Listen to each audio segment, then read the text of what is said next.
Muy bien. Entonces, estimados médicos, continuando con este módulo de lo que es la patología del embarazo, vamos a presentar a la siguiente ponente. La siguiente ponente es la doctora Rosario García Mandujano. Ella es de México, país hermano nuestro. La doctora es médica especialista en ginecobstetricia por la Universidad del Ejército y Fuerzas Aéreas Mexicanos. Es directora de la Fundación Latinoamericana de Medicina Fetal, FMFLA, coordinadora del curso de posgrado de la misma institución. La doctora además es director científico de Centrus, miembro de la Comisión de Ecografía del Colegio Brasileño de Radiología, revisor de artículos de la AINU, terapia fetal y diagnóstico prenatal, de la revista. Es miembro del Consejo de Desorden Internacional de la ISOP y además la doctora tiene maestría en ciencias en la Escuela Paulista de Medicina. La doctora entonces a continuación nos va a hablar acerca de lo que es el tamizaje de la preeclampsia en segundo y tercer trimestre. Adelante, por favor, doctora García. Bueno, un gusto enorme estar con ustedes. Muchas gracias, doctor Mario Cuevas, por su amable presentación. Realmente, pues, es para mí un honor estar compartiendo con la Sociedad de Médicos Peruanos este tema. Y quiero comentarles que realmente esta información no es correcta. Yo soy de México, yo soy directora de Fetal Medicine México, Asociación Civil, y bueno, más de hablar de mí, quiero hablar del tema que nos atañe, pero sí quiero hacer esta clarificación o aclaración, porque pues evidentemente este currículum que han presentado es un currículum muy atractivo, pero no corresponde a mi persona. Dicho esto, voy a hacer entonces mi presentación, y la información que voy a compartir con ustedes es precisamente sobre el tamizaje de preeclampsia en el segundo y tercer trimestre. Comparto ahora mi presentación. Permítanme un momento.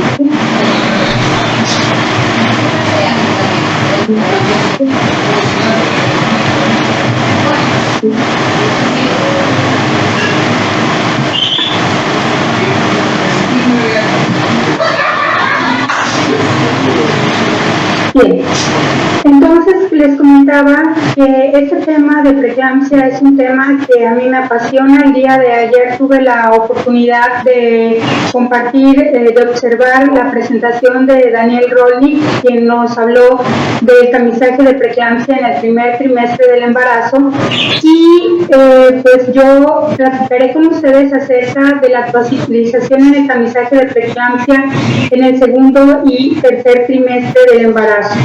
Es muy importante señalar que este tema de preeclampsia sabemos que es de suma importancia, porque la preeclampsia es uno de los mayores problemas, si no es el que más, relacionado con muertes maternas, fetales y perinatales en nuestra población mexicana.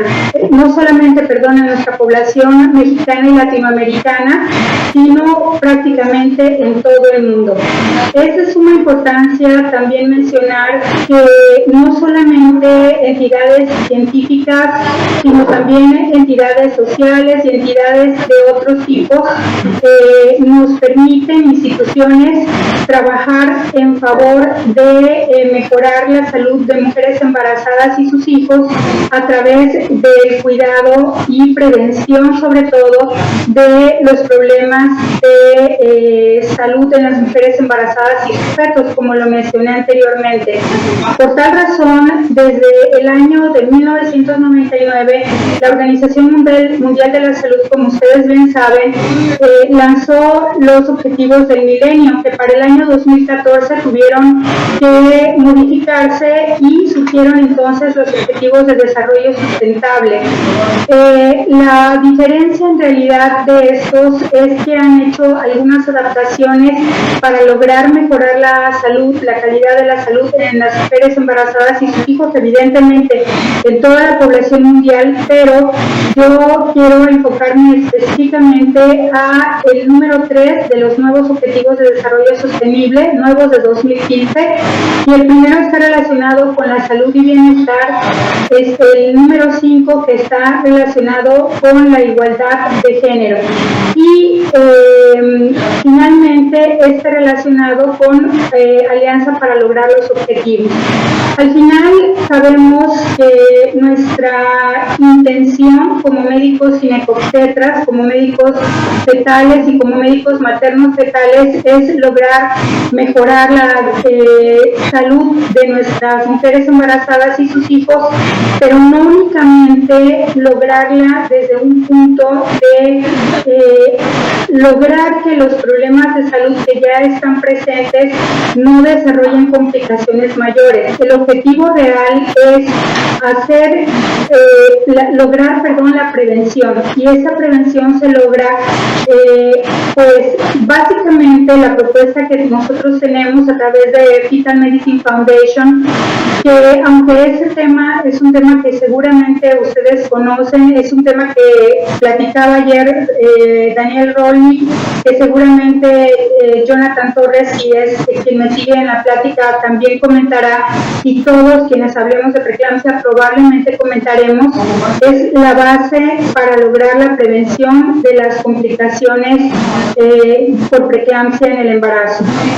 Como todos ustedes saben, el modelo de atención que nosotros utilizamos sigue siendo esta pirámide, me refiero a nosotros, Latinoamérica, sigue siendo esta pirámide propuesta desde el año de 1928, y que sabemos que en el año 2011 el profesor Kypros Nicolaides de King's College Londres y de Fetal Medicine Foundation propone la inversión de esta pirámide de atención prenatal, en la cual la mayoría de los embarazos serán serán evaluados en la semana 12 de gestación, logrando de esta manera definir qué bebés están en un riesgo alto de complicaciones, qué madres están también en un riesgo alto de complicaciones, y poder nosotros actuar en consecuencia disminuyendo los riesgos para estas poblaciones.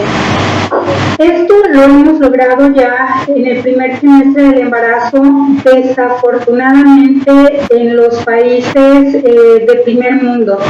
Desafortunadamente en nuestros países de América Latina tenemos todavía mucho que hacer, y necesito utilizar este foro al cual amablemente me han invitado, y que agradezco mucho, y por tal razón me atrevo a hacer la siguiente aseveración. Les insto a que se preparen muy bien en el estudio del primer trimestre del embarazo. Aquellas personas quienes estén dedicadas específicamente a realizar estudios de obstetricia, estudios ultrasonográficos o estudios de otra índole relacionados con el embarazo, les insto a que se preparen perfectamente bien en el tamizaje del primer trimestre del embarazo, porque como vemos en esta gráfica, esta es la parte que nos permite hacer predicción y prevención temprana. Y en el segundo estadio, que es en el del segundo trimestre del embarazo, entre las 20 y 24 semanas de gestación, el objetivo es evaluar el riesgo. Finalmente, entre las 30 y 36 semanas de gestación, el objetivo es diagnóstico temprano y planeación del momento del parto. Aquí a mí tengo que comentarles, tal vez como una confesión, que me ha costado un poco de trabajo lograr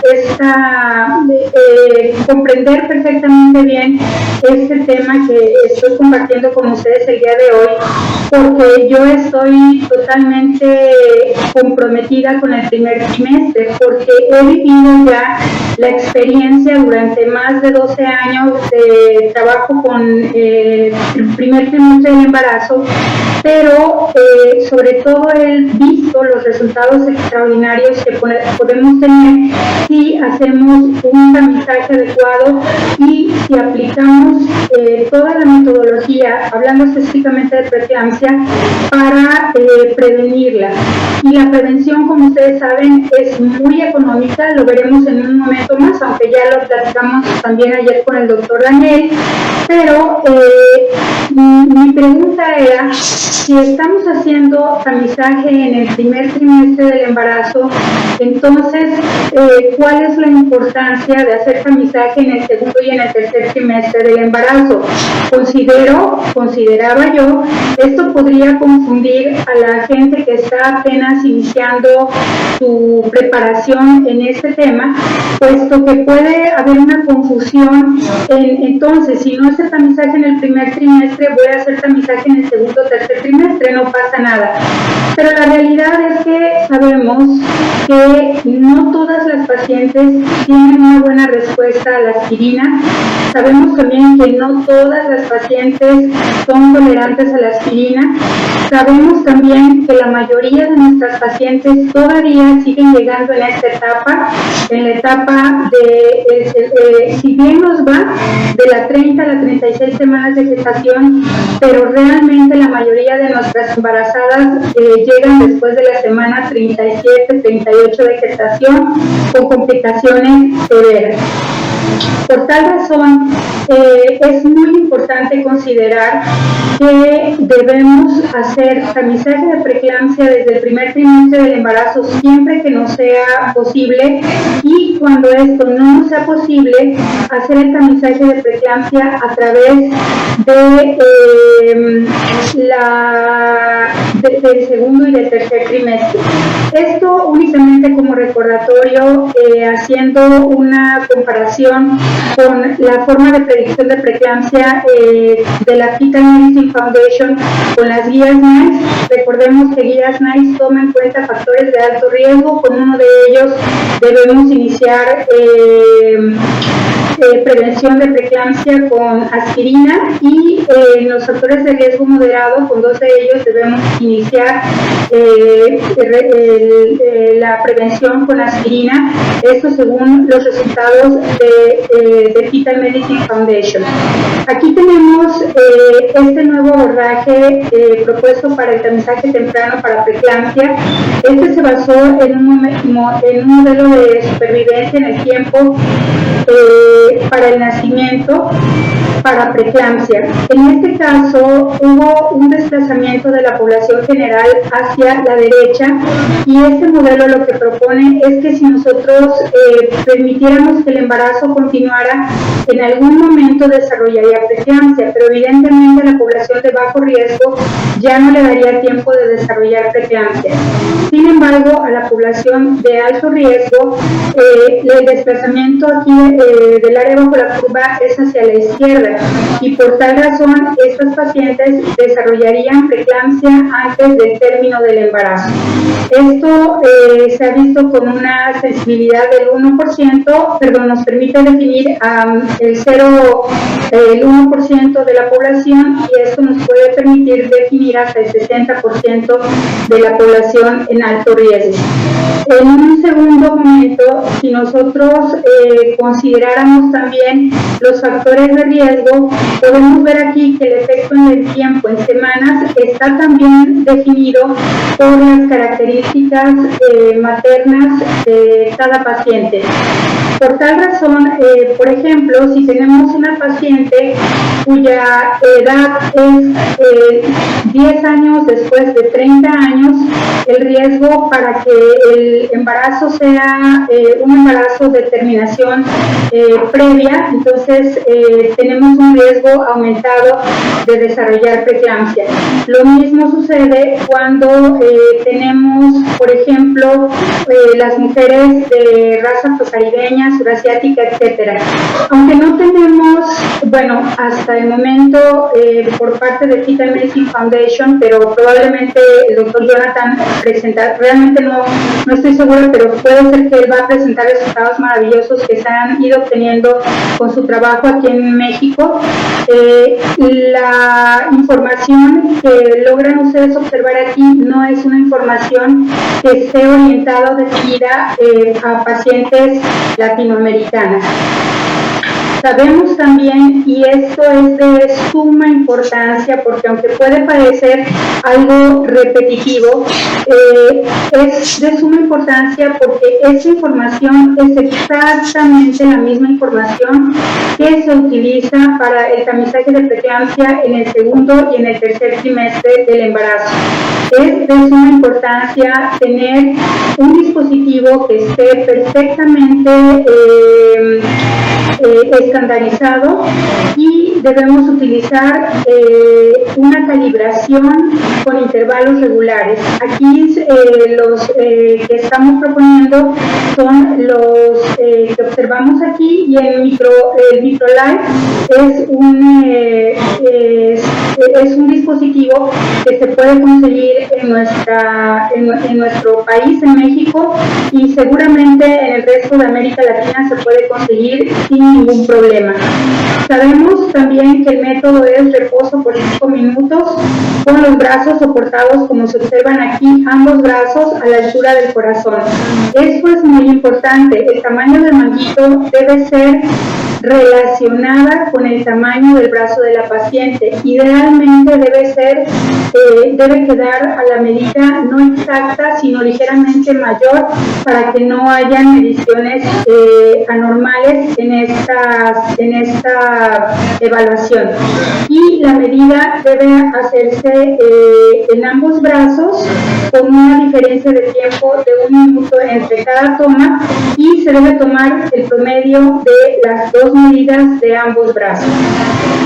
Posteriormente debemos también, en relación a la predicción de preeclampsia, tanto de primer trimestre como de segundo trimestre y de tercer trimestre, debemos realizar una predicción de preeclampsia a través de la medición del índice de pulsatilidad de las arterias uterinas. Es importante, como se observa aquí, identificar ambas arterias uterinas con la medición idealmente de forma transabdominal. Anteriormente utilizábamos la forma transvaginal, sin embargo desde el año 2018 una publicación de Leona Kuhn y el equipo del profesor Nicolaides también han determinado que la medición transabdominal es bastante confiable, y por tanto, debido a la facilidad que nos permite la vía transabdominal, recomendamos esta vía. En el primer trimestre, como sabemos, debemos obtener una sección sagital de cervix, usar Doppler color y permitir la rotación del transductor de un lado hacia el otro hasta que logremos identificar las arterias uterinas a nivel del orificio cervical interno. Mientras tanto, en el segundo y en el tercer trimestre debemos utilizar Doppler color para identificar también la arteria uterina, pero eso lo lograremos de forma más lateral, no únicamente ligeramente lateral y con inclinación en relación al orificio cervical externo, sino con un deslizamiento mayor, prácticamente hasta el borde lateral de la región pélvica, y de allí lograremos identificar, como se observa en la imagen inferior, la arteria ilíaca con el cruce de la arteria uterina. Debemos tener para el ultrasonido transvaginal, como les comentaba, es un poquito más complicado, pero no es imposible. Si vamos a realizar una valoración, por ejemplo, vaginal, para medición del cervix, podemos tener a la paciente en posición de listotomía con su vejiga vacía, colocar el transductor en el fornix lateral derecho e izquierdo, usar Doppler color también para identificar las arterias uterinas a nivel del orificio cervical interna. El tamaño de la ventana, sabemos, debe ser de 2 milímetros para cubrir todo el vaso sanguíneo con un ángulo de isonación menor de 30 grados, con un pico de velocidad sistólica de 60 centímetros por segundo y un índice de pulsatilidad promedio de las 2 arterias uterinas. Posteriormente, aquí en esta imagen que me ha proporcionado mi amiga, la doctora Dayana Gallo de Colombia, podemos observar cómo es la producción de vasos sanguíneos en la región, en una placenta normal, mientras como hay una vasoconstricción a nivel de las arterias en las placentas con alteraciones por preeclampsia, que son las que nos aumentarán el índice de pulsatilidad de ambas arterias uterinas. En esta imagen podemos observar en términos generales la vasodilatación que se encuentra de forma normal en el embarazo. Aquí observamos muy pocas estructuras de STIC1 libres, mientras que cuando tenemos el problema de la preeclampsia, tenemos el riesgo de preeclampsia, hay una vasoconstricción mayor con STIC aumentada, y al igual vemos de forma más libre la PLGF, que es el factor de crecimiento placentario, y todo esto nos genera vasoconstricción. Sabemos que los marcadores bioquímicos deben realizarse con instrumentos que estén también que sean instrumentos validados. Es sumamente importante porque, por ejemplo, algo que sucede en México de forma bastante común es que se venden los marcadores en algún laboratorio y se utilizan mediciones que no están estandarizadas, de tal suerte que los marcadores pueden salir, por ejemplo, sumamente bajos o sumamente altos, y al momento de introducir los resultados en las calculadoras no tenemos una adecuada evaluación de dichos resultados, y por tanto el cálculo llega a ser un cálculo que no tiene absolutamente ninguna validez para lograr tener un cálculo de riesgo adecuado. Aquí quiero mencionar algo que es de suma importancia, que es definitivamente importante conocer las nuevas definiciones de preeclampsia. Hace aproximadamente 7 años el American College dio una nueva clasificación de preeclampsia que estaba relacionada con que podría haber preeclampsia sin hipertensión. En la actualidad, la Fetal Medicine Foundation también, pues, con el doctor Nicolaides, Jonathan Ley y todo el grupo del profesor Nicolaides, han hecho un par de estudios muy interesantes donde evalúan el impacto en incidencia y presentación de la preeclampsia en el segundo y tercer trimestre, cuando hacen una comparación de la definición tradicional de la preeclampsia. Esta está dada únicamente por la presencia de proteinuria, que se define, como todos nosotros sabemos, 300 miligramos en una recolección de orina de 24 horas, mientras comparamos esta con la definición del American College, donde define la proteinuria, algunas características de síntomas maternos, edema pulmonar, que puede presentarse incluso en pacientes que únicamente han tenido, bueno, en este estudio se definió que estas pacientes tienen, las pacientes que tienen únicamente hipertensión gestacional tienen más posibilidades de desarrollar edema pulmonar. También el American College define la preeclampsia por la cuenta de plaquetas menor de 100, de 100.000 y por la función urinaria. Mientras que el Instituto para el Diagnóstico de Hipertensión en el Embarazo, la International Society for the Study of Hypertension in Pregnancy, nos dice que si tomamos en cuenta las características maternas, si tomamos también en cuenta las características de laboratorio y si tomamos en cuenta también las características generales, el resultado que vamos a obtener definitivamente va a ser mucho mejor tomando en cuenta las características completas del riesgo materno, ¿no? Es decir, de los órganos blancos que puedan estar afectados. En esta tabla se observa que el índice de detección de los resultados adversos del embarazo, de acuerdo a las definiciones diferentes de preeclampsia, fueron definitivamente mayores y mejores en las pacientes en las cuales se utilizó, como mencionaba yo, el resultado o la definición de la Sociedad Internacional para el Estudio de la Hipertensión en el Embarazo, más los factores maternos completos y más el riesgo de complicaciones de órganos blancos. Ahora, este es el test combinado del primer trimestre. No me detendré ya más allí porque no me queda tanto tiempo, pero en este test combinado del primer trimestre, lo único que quiero hacer notar es que tenemos a mayor número de pruebas de tamizaje que tengamos, el índice de detección es mayor y mejor. Incluso para preeclampsia, esto es para preeclampsia antes de la semana 37 de gestación. Sin embargo, si tomamos en cuenta todos los tipos de preeclampsia, es decir, también la relacionada con preeclampsia después de las 37 semanas, pues es menor la posibilidad de detectar el riesgo.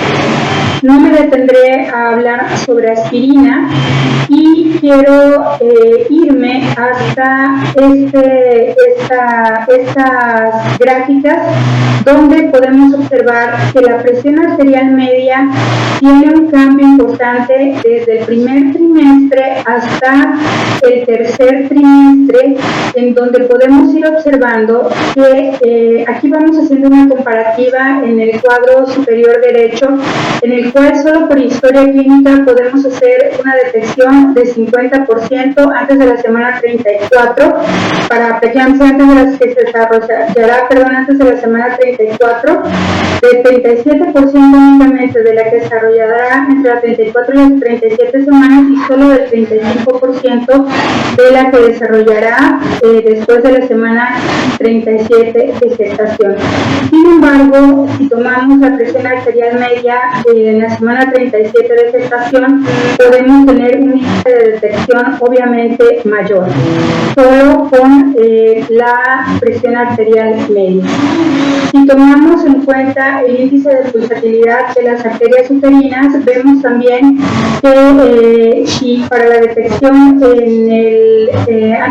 para la preeclampsia que desarrollará antes de la semana 34 de gestación, tenemos un buen índice de detección hasta las 22 semanas de gestación, pero a partir de ahí empieza a ser baja para preeclampsia antes de la semana 37 y después de la semana 37. Sin embargo, después de la semana 36 también llega a ser un poquito mayor la detección. Para factor de crecimiento placentario es la misma historia. El factor de crecimiento placentario nos ayuda después de la semana 36 y para la proteína plasmática del embarazo no tenemos tan buen desempeño de ella. Sin embargo, el SPIP sí nos da un buen desempeño después de la semana 36, incluso después de la semana 32, para definir preeclampsia después de la semana 37 de gestación. El hacer entonces una evaluación que combine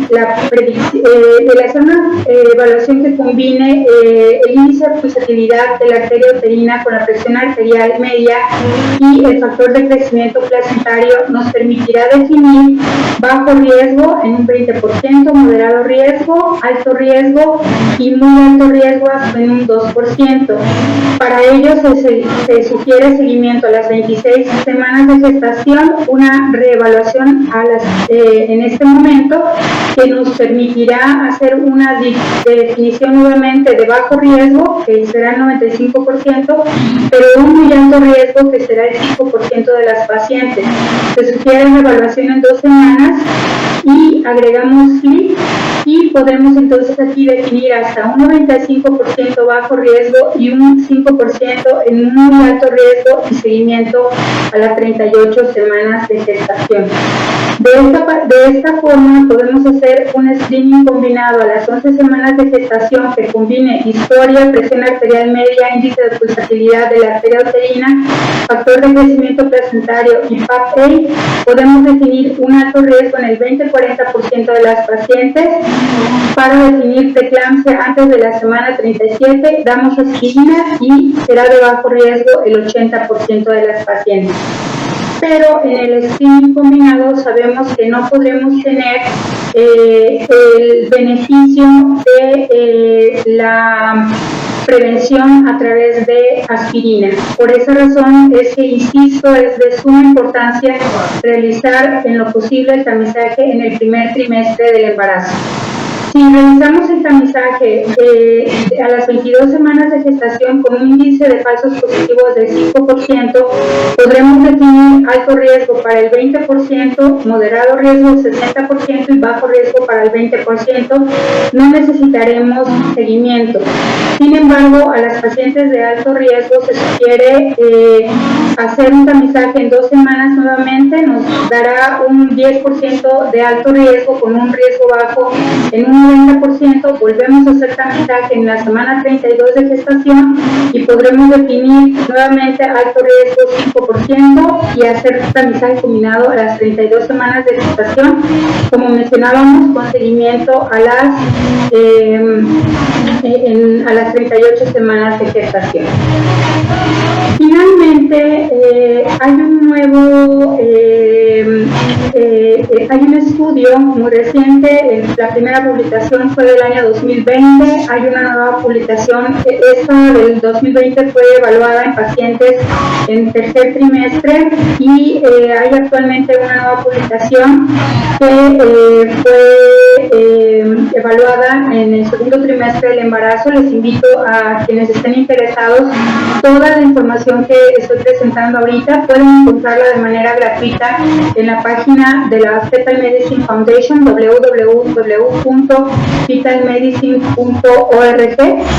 fetalmedicinefoundation.org, y allí están todos los artículos que estoy comentando en este momento.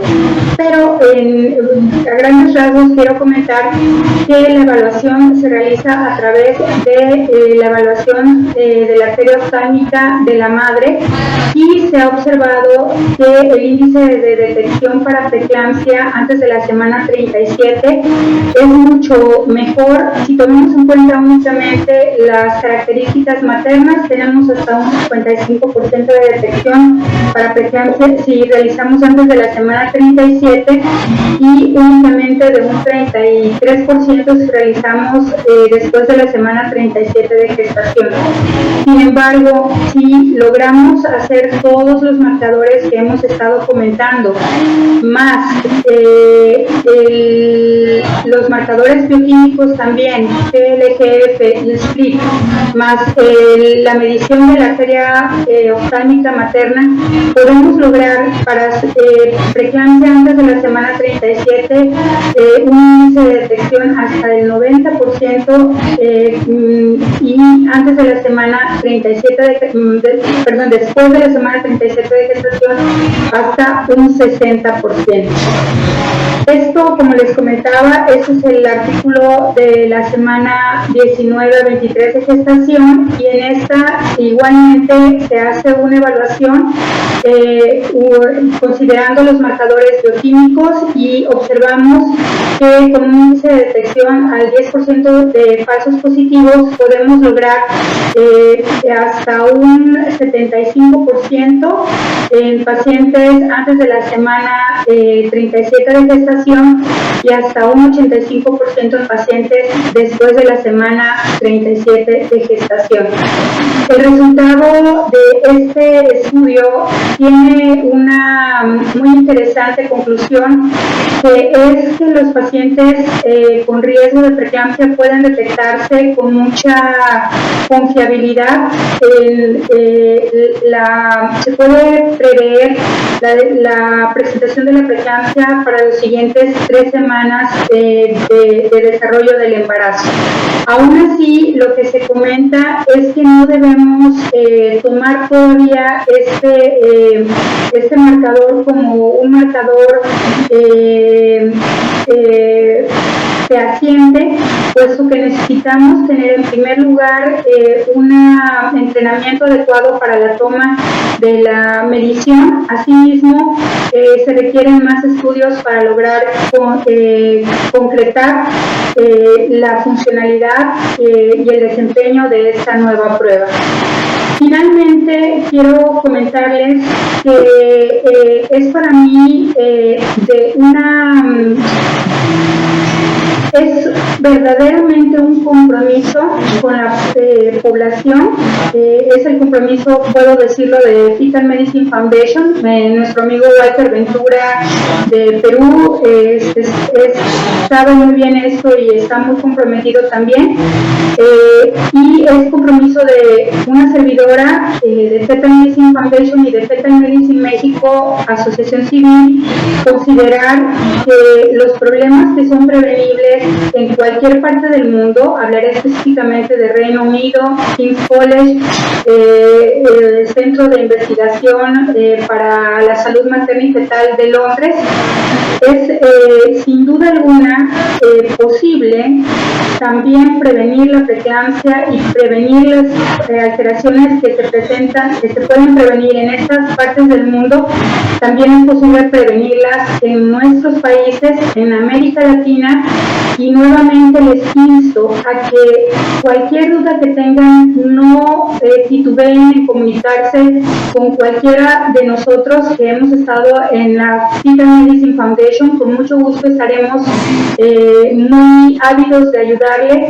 Fetal Medicine Foundation tiene muchos cursos gratuitos, no tienen que pagar ni un solo peso, están colgados en la página de la fundación, y también hay algunos cursos que están avalados por la fundación, que tienen costo por las situaciones de logística, pero generalmente los costos son costos muy accesibles y que tienen como objetivo final que ustedes realmente aprendan, realmente puedan aplicar a su práctica diaria y realmente puedan ofrecer a las pacientes embarazadas y a sus hijos una mucho mejor calidad de vida.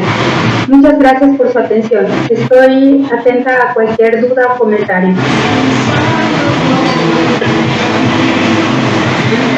Muchas gracias, doctora Rosario, por su brillante ponencia. En primer lugar, quería pedirle la disculpa del caso. Parece que en el ajetreo de los organizadores tecnológicos no hubo un error al momento de colocar el currículum. Yo también cometí el error de leerlo sin haberlo verificado adecuadamente, por lo cual le quiero mi disculpa. Estamos poniendo en este momento su verdadero currículum para que se pueda leer por la prensa. Nos queda claro, doctora, que de su exposición, ¿no?, la idea sería, en todo caso, en lo posible, que tratemos de movilizar siempre el tamizaje de la preeclampsia al primer trimestre, no al segundo ni al tercero, por lo que usted nos ha presentado hasta ahora. Tenemos, doctora, en aras de aumentar la interactividad con el público, una pregunta de una participante que nos hace llegar lo siguiente. ¿Cuál considera usted que es la prueba más importante para predecir la preeclampsia? Mire, como hemos comentado durante toda la charla, lo ideal es poder utilizar todos los marcadores para tener el mayor índice de detección. Pero la realidad es que dependerá de cuáles sean nuestras posibilidades en el centro de salud que estemos trabajando. Por ejemplo, si estamos hablando de una comunidad muy remota, pues evidentemente es posible que únicamente contemos con un baumanómetro y un estetoscopio y se acabó. Aquí lo que sugeriría entonces es que al menos hagan una historia clínica perfecta, orientada a la detección de factores de riesgo, porque recuerden que solamente con una historia clínica bien realizada en el primer trimestre podemos definir un 50%. Un 50% no es mucho, pero un 50% es mejor que nada. Y si además tenemos la posibilidad de medir la presión arterial, evidentemente estaremos teniendo un punto de partida para poder hacer comparaciones en las siguientes ocasiones en que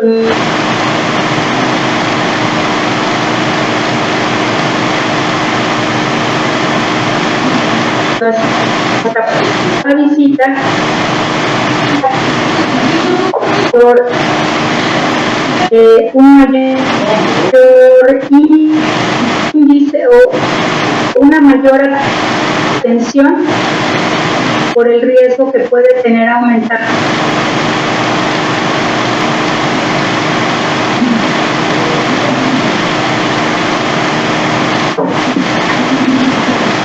Muy bien. Doctora Rosario García, le agradezco enormemente por su ponencia y quisiera por favor darle pase a nuestro presidente de la SWOP, el doctor Walter Ventura, quien tiene unas palabras para usted. Muchas gracias. No se escucha, doctor Ventura. Perdón, ahora sí, ¿se escucha? Perfecto. Rosario, muchas gracias por estar con nosotros en este evento. Sabemos de la pasión que le pones en lo que es la predicción y diagnóstico de preeclampsia. Sabemos que has implementado todo un programa de detección precoz de preeclampsia en México, y lo cual también como país latino nos llena de bastante orgullo. Así que muchas gracias. Vamos a tratar de imitar el esfuerzo que le pones a esta predicción y diagnóstico de preeclampsia. Igual también agradecerte porque sabemos que has estado pasando algunos días complicados, pero aún así te has dado un tiempo para estar con nosotros. En realidad, a nombre de la SWOP te mandamos un agradecimiento y un gran abrazo para ti. Quería preguntarte, Rosario, si me permites este último minuto. ¿Qué hacemos con una paciente que le hemos hecho el tamizaje en el primer trimestre y nos ha salido bajo riesgo? Volvemos a verla en el segundo trimestre y igual nos sigue saliendo en bajo riesgo. ¿Vale la pena volver a calcular el riesgo o reevaluar el riesgo de preeclampsia a la semana 34 a 36? ¿O nos quedamos contentos con la previsión que hicimos en el primero y segundo trimestre? Fíjate que ahorita que te tengo que decir, como mencioné al principio de mi plática, me fue difícil hacer como el engranaje del primero, segundo y tercer trimestre, pero ahorita lo tengo bien claro. Considero que si nuestra paciente en el primer trimestre tuvo un riesgo bajo y en las siguientes ocasiones la paciente, su presión arterial está subiendo o aumentando de manera normal hasta 2 milímetros de mercurio por cada visita, digamos, no tenemos por qué preocuparnos, no es necesario estar realizando, recalculando riesgos cada vez que la paciente llega. Sin embargo, si nosotros observamos, por ejemplo, la vemos a la semana 12 y ella acude, nosotros mismos somos sus ginecólogos, por ejemplo, hacemos una siguiente toma en la semana 16 que llega a una revisión general, no específicamente de ultrasonido, Estados Unidos, más bien obstétrica, y observamos que la presión arterial va aumentando, probablemente valdría mucho la pena realizar una revaloración en el segundo trimestre del embarazo y lo mismo en el tercer trimestre del embarazo. Correcto. Listo, doctor Cuevas. Mucho gusto, doctor Walter. Gracias. Gracias, Rosario. Me toca un abrazo. Hasta luego, igualmente.